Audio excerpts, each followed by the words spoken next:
Olá, pessoal! Estamos aqui em mais um episódio no nosso podcast da pós-graduação em Nutrição Clínica Hospitalar e Ambulatorial na modalidade EAD.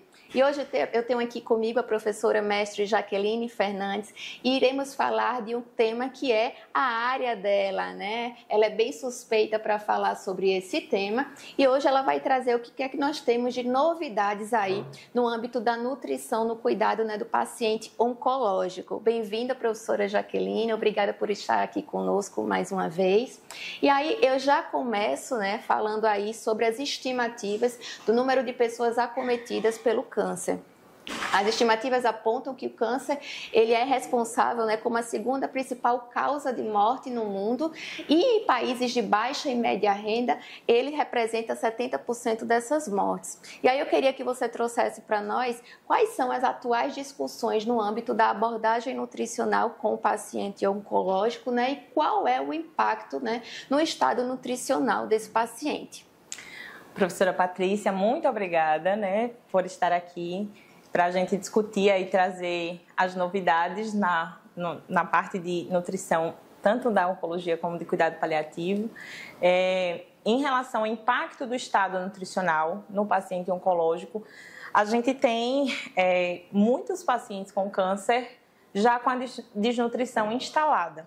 Mas a gente também tem aquele paciente em risco nutricional, e é onde a gente acaba entrando e também, se a gente conseguir fazer, né, uma intervenção precoce, a gente consegue, né, que ele mantenha pelo menos o estado nutricional ali para o início do tratamento, para que ele tenha uma boa resposta, para que a questão imunológica dele não debilite tanto. A gente tem vários fatores que acabam interferindo aí no impacto do estado nutricional e os três principais são a localização do tumor. Então vamos pensar, um tumor de trato gastrointestinal tem um impacto muito mais negativo do que um tumor, por exemplo, um câncer de pele. Então, a gente tem um impacto muito maior no estado nutricional porque a gente está impactando justamente nas funções, né, digestivas, absortivas desse paciente.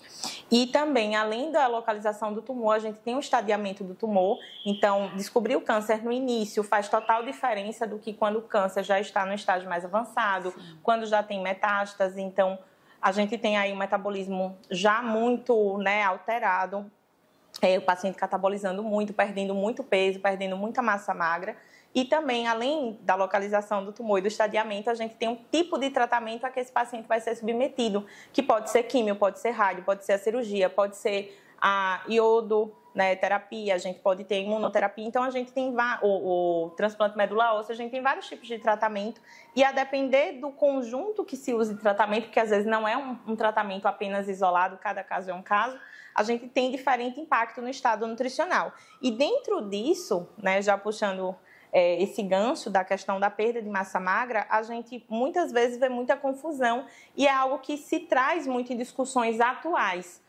A diferença da caquexia, da sarcopenia e da baixa massa muscular. Inclusive a Carla Prado, que é a Bambambam, que publica muito nessa área de massa muscular, né? Ela trouxe um artigo brilhante, né, recentemente, onde se coloca justamente a diferença. Então, o paciente oncológico ele já tem uma tendência para baixa massa muscular, mas não quer dizer que ele vai estar com sarcopenia. Então, a baixa massa muscular é a redução realmente do músculo, porque vai ter a perda de peso, né? A gente tem um catabolismo ali acontecendo por conta das citocinas pró-inflamatórias, anorexia, enfim, o próprio tumor ali, enfim. A gente, quando passa para a sarcopenia, a gente tem a baixa massa muscular associada à baixa função muscular. Então, o último consenso europeu de sarcopenia coloca que o parâmetro primário é justamente perda da força muscular, depois a perda da massa. Mas precisa dos dois para ter a sarcopenia, que é uma síndrome da fragilidade do idoso. A gente tem muito isso, né? E quando a gente vai para a caquexia, a gente tem o componente inflamatório. Então, a gente tem a perda da massa muscular associada muitas vezes à perda de tecido adiposo, mas a gente tem um componente inflamatório. E aí é complicado para a gente reverter, porque a gente briga, a intervenção nutricional briga com essa questão da inflamação. Na sarcopenia, a gente associando a questão dietoterápica com algum tipo de exercício, muitas vezes eles colocam um exercício resistido. Ah, mas o paciente está acamado. não tem como ele ir numa academia, mas a gente tem a fisioterapia, né? Então, lá nos guidelines a gente tem ou atividade física ou a fisioterapia de alguma forma ali associada com a dieta para que a gente, né, trabalhe esse paciente. Porque se esse paciente agravar, esse paciente vem a óbito, não pela doença, sim, mas pela sarcopenia ou pela própria caquexia mesmo, né? Então, o impacto no estado nutricional, ele é muito gritante, principalmente quando o paciente descobre o câncer numa fase mais avançada da doença. Em relação a nutrientes específicos, que foi sua primeira pergunta. Acho que gera muita dúvida. Gera muita dúvida, porque tem muito mito, né, professora Patrícia? Muito. A noni, né, vai servir para quê? Eita, eu vi que a água do chuchu com a água do jiló, com água... Sabe, tem muito mito, o que é verdade e o que não é. E na nutrição, principalmente quando a gente trabalha com paciente crítico, que é a minha área, né, de trabalho, a gente tem que ter todo um cuidado. Então, de nutriente específico, o que a gente tem aí? Né, nas diretrizes mais recentes, a gente tem o hidroximetilbutirato, que é o HMB, que está se utilizando muito, mas é daquela forma, tem que se utilizar de forma consciente. A dose geralmente é de 3 gramas por dia, né, que se coloca. Ele é o metabólito da leucina, que é um aminoácido também importante. É anticatabólico, então evita a perda de massa muscular, então melhora ali, né, vamos dizer, a resposta do paciente e acaba também contribuindo para que ele não agrave o seu estado nutricional. A gente tem, né, além do hidroximetilbutirato, a gente tem imunonutrição ganhando muita força.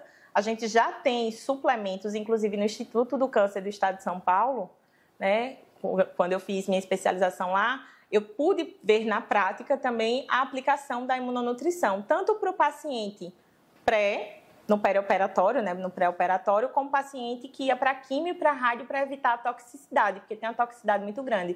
Então, tem suplementos já prontos com imunonutriente e tem outros que a gente acaba mandando manipular. Então, imunonutrição, arginina, ômega 3, nucleotídeos. Então, assim, tá na diretriz BRASP para o paciente oncológico, já foi confirmado e a gente vê resultados positivos no desfecho ali com o paciente. E a gente também tem, além do hidroximetilbutirato, dessa questão, né? Enfim, a gente tem simbióticos, porque é algo polêmico, o uso de probiótico, que seriam as bactérias, né? Os micro-organismos vivos, e o uso de prebiótico, que seriam as fibras ali. Mas tem evidência para a utilização de simbiótico, né? Os dois ao mesmo tempo, e aí a gente, tanto para o paciente que tem a questão de diarreia pela quimio ou pela rádio, e também a gente tem ali evidências para constipação intestinal também causado pelo uso de opioide e pelo uso da radioterapia, mas a gente tem que ter cuidado com o paciente neutropênico, que é aquele paciente que já está com o sistema imunológico debilitado, imunodeprimido, então não tem indicação para isso se a contagem for menor que 1000. Então tem que ter cuidado com essa questão da neutropenia. A questão de glutamina está muito variável, não tem nada assim dizendo que realmente faz efeito, mas é um aminoácido condicionalmente essencial que em situações catabólicas a gente acaba tendo perda, então tem algumas pessoas que prescrevem. Joia. E isso aí que você está falando é muito importante e, mais uma vez, a gente bate na tecla sobre a questão da individualidade, né? Todas essas questões que foram colocadas aqui, elas também precisam ser levadas em conta, né? Em cada indivíduo, né? Na avaliação de cada indivíduo. E se é para falar de novidade, nós também vamos trazer aqui, né? Uma novidade no âmbito do cuidado paliativo, que é a Política Nacional de Cuidado Paliativo. Professora, o que é que tem aí de novidade nessa questão? Olha, professora Patrícia, para quem trabalha no SUS e no cuidado paliativo, o olho chega a brilha.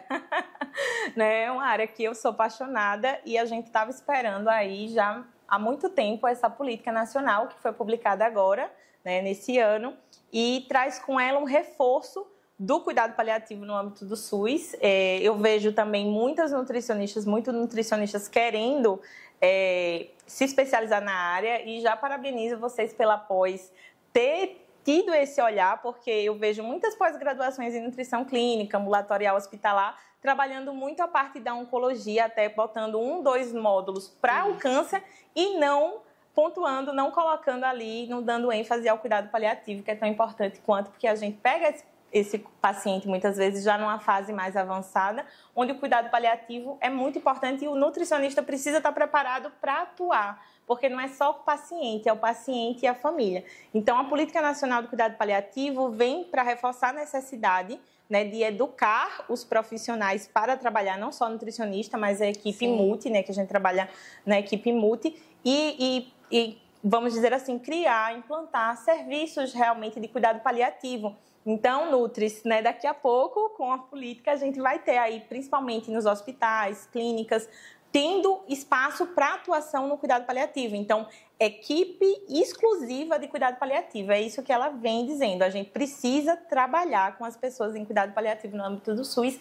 E eu estou muito, assim, esperançosa, porque o primeiro passo, o pontapé, foi a publicação, mas a gente está se organizando aí para que a gente consiga, né, cada vez mais abranger, porque são pacientes que realmente precisam de cuidado. E aí, falando ainda do cuidado paliativo, professora Jaqueline, existem diferenças em relação à abordagem nutricional, considerando as fases do cuidado paliativo do paciente? Sim, professora Patrícia, existe diferença. Inclusive, puxando o gancho da Política Nacional do Cuidado Paliativo, a ANCP, que é a Agência Nacional do Cuidado Paliativo, também publicou uma cartilha de alimentação e nutrição específica para o cuidado paliativo, justamente para ajudar, né, o nutricionista a orientar essas famílias. E tem diferença, porque assim, quando a gente trabalha com um paciente em cuidado paliativo, no início, né, vamos dizer assim, não tem mais perspectiva de cura, mas a gente está ali com o paciente estável. Muitas vezes o estado nutricional dele não está muito comprometido, é um paciente que não está desnutrido, então é um paciente que está estável, a gente vai trabalhar de forma individualizada, como a gente sempre reforça aqui, e a gente não tem tantas restrições, tá? Mas quando a gente vai para um cuidado paliativo mais avançado, seja no âmbito hospitalar, tá, pessoal? Ou seja, no âmbito ambulatorial, muitas vezes tem um paciente que vai, agudiza um pouco, vem para o ambulatório, vem para o consultório, mas se ele tiver realmente pior, ou ele vai ficar a nível hospitalar, ou ele vai ficar no home care, ou na atenção domiciliar, mas se ele tiver mais avançado, a gente tem que ter um outro olhar. E o que eu vejo muito é o desrespeito, muitas vezes, com a questão da não garantia da autonomia do paciente. Às vezes é um paciente consciente, ele quer comer, sei lá, eu quero comer uma feijoada. A gente sabe que a feijoada ela não é algo que está dentro do que a gente coloca como alimentação saudável. Mas, poxa, às vezes é um paciente que está numa fase terminal de vida e ele está desejando comer uma feijoada. E se você priva isso, você tira um dos maiores prazeres que se tem, que é a alimentação, porque comer não é só se nutrir, né? Não é a nutrição apenas comer prazeroso. É afeto. É afeto, é social. Então, eita, a gente vai comemorar tal coisa, vamos se reunir.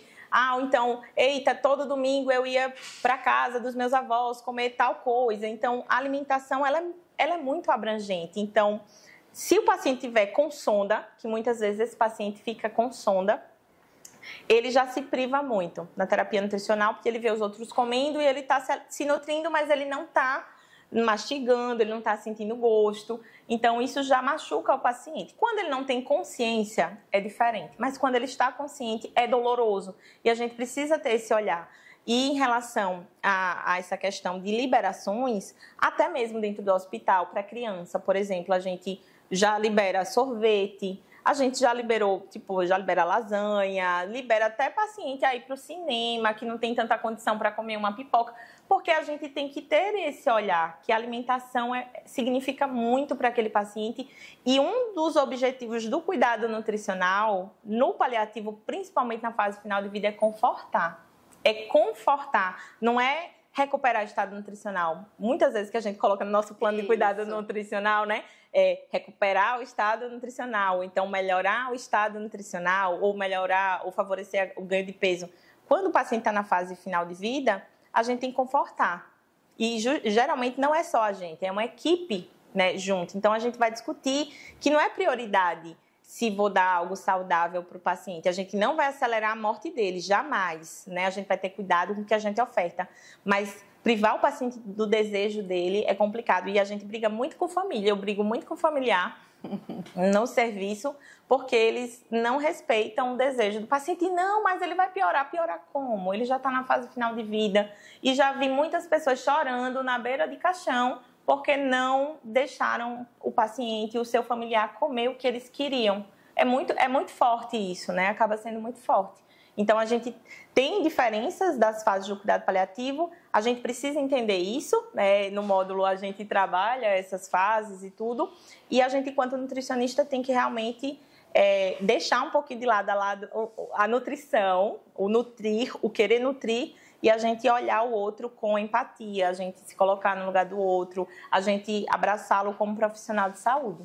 Professora Jaqueline, muito obrigada mais uma vez por estar aqui conosco, trazendo, né, uma discussão tão importante de uma temática que tem ganhado cada vez mais espaço, principalmente no âmbito da nutrição. E você que está aí assistindo, eu sei que você também ficou com vontade de continuar essa discussão. Se você é nosso aluno e quiser deixar suas dúvidas ou seus posicionamentos, podem colocar lá no nosso fórum. E se você ainda não é nosso aluno, eu lhe convido a vir fazer parte do nosso time e sair cada vez mais forte para o mercado de trabalho. Encontro vocês no próximo episódio. Até logo!